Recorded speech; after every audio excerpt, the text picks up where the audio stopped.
Good evening. This is Andrew Sarloff, Assistant Superintendent. Tonight we are going to be reviewing the results of the Fall Preview Survey. As you might recall, we sent a survey a few weeks back asking for families to make very preliminary selections as to the learning model that they would prefer when the district opens school for the 21-22 school year.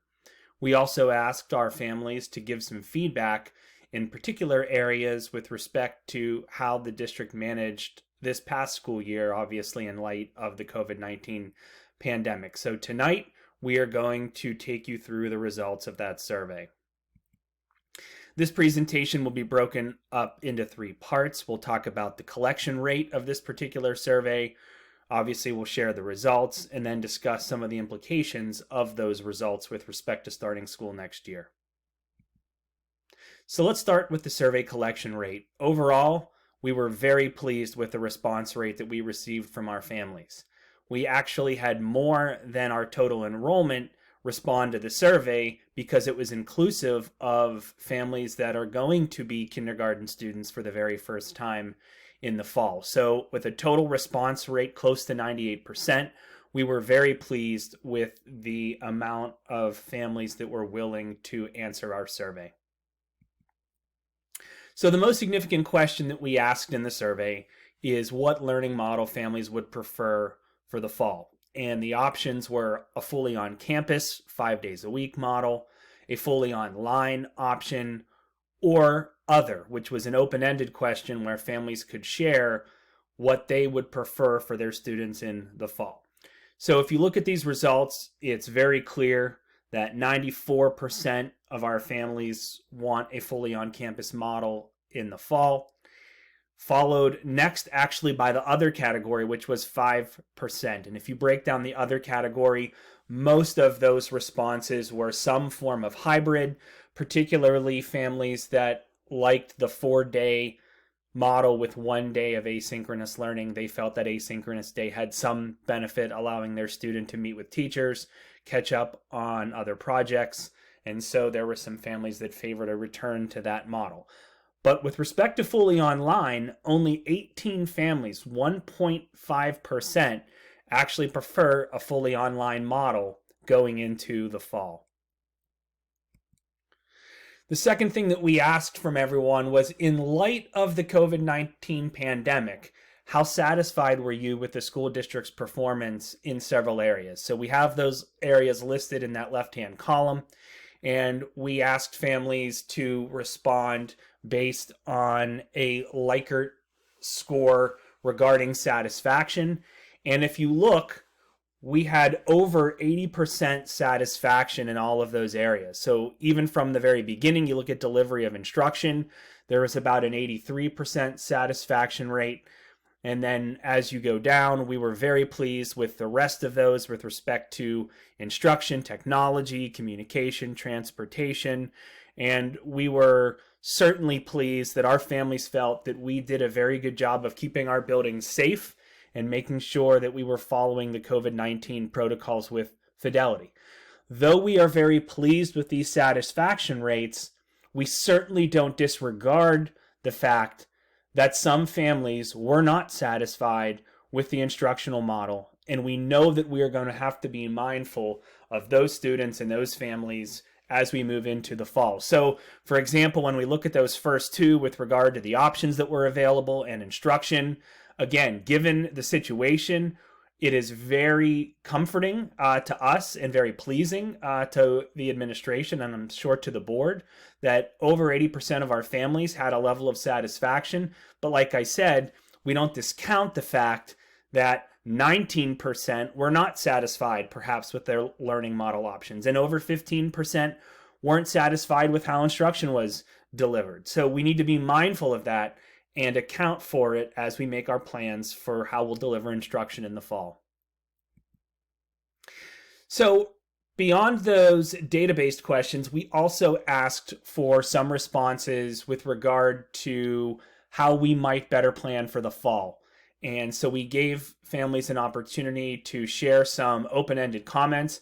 And while there was several comments across many topics, the ones in front of you are the ones that were the most common themes to emerge from the fall survey. So overwhelmingly, the 5-day of on-campus option was the most frequently mentioned item. Like I said previously, some families want the asynchronous day to continue. That was more a middle school, high school option that families seemed to like. Some families shared that they will only send students back if masks are not going to be required. Conversely, some said that they are only going to be comfortable sending back their students if masks are required. Some said the same about vaccines. Some families, regardless of any model, are hoping for less screen time. So for their students that maybe were on campus, they still felt, because maybe students were at home and the live streaming needed to take place, even the students in class maybe were on their screens a little bit longer than those students or those families would have hoped. So when we look at these themes, it really leads us to two important questions that we'll do our best to answer this evening. And that is, number one, going into the fall, will masks be required? And number two, will vaccinations be required when we return to school? So we'll start with masks. The best answer we have right now is that we will continue to monitor, obviously, the pandemic, but also the guidance that we receive from the Department of Education and the CDC throughout the summer. We're very hopeful that that guidance will lead us to making a wise and safe decision for our students and our staff. We assume that vaccination levels will probably play a role in masking at the various levels, but we don't know for certain. So with regard to masking, we will await guidance and we'll make the best decision that we can. We'll involve several stakeholder groups as we get into our summer planning, and we will do what we believe is the safest and healthiest for our students and our staff. So that will be the approach moving forward with masking.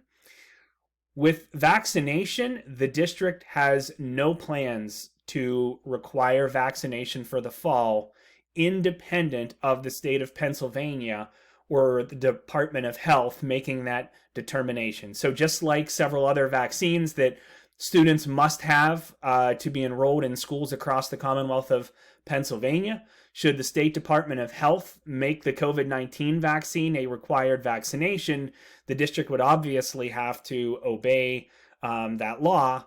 But as of now, absent that, the district has no plans to make vaccination a requirement for students to be enrolled on campus in the fall. So what are the implications of the survey information that we shared? The first, most clearly based on families' model selection as well as the comments received, and that is that barring a significant negative trend in the COVID-19 pandemic, the Quaker Valley School District will plan to begin the fall with a 5-day on-campus model for all students at all levels.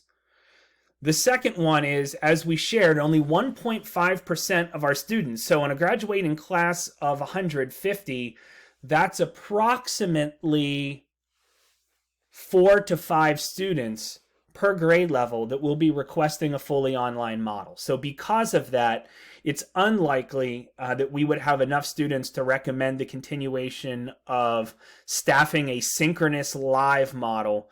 And most likely, those that want to be fully online will be offered the Quaker Valley Online Academy curriculum, what we call QVOA, through Waterfront Learning, as they were pre-pandemic for those who choose to remain online.